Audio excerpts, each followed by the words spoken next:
উনিশ শতকের কলকাতায় গরমকাল নিয়ে এক ইংরেজ কবি লিখেছিলেন, নাও খাসখাস টাট্টিস ফেল টু কুল অ্যান্ড পাংখা bridge define, the mercury marks 95 and we are almost frying.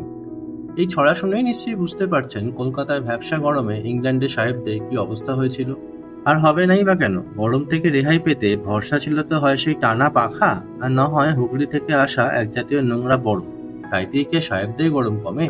অবশেষে আমেরিকার বস্টন থেকে এক জাহাজ বরফ এসে হাজির হলো কলকাতা বন্দরে।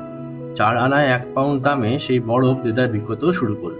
আর দেখতে দেখতে পরের 10 বছরে গোটা ভারতবর্ষেই ভালো রকম ভাবে জাঁকিয়ে বসলো এই বিদেশি বরফের ব্যবসা। কলকাতায় বরফ আসার এরকমই আরো অনেক অজানা গল্প জানতে হলে দেখুন বরফ এলো কলকাতায় ভিডিওটি কলকাতার গল্পকথা চ্যানেলে। ধন্যবাদ।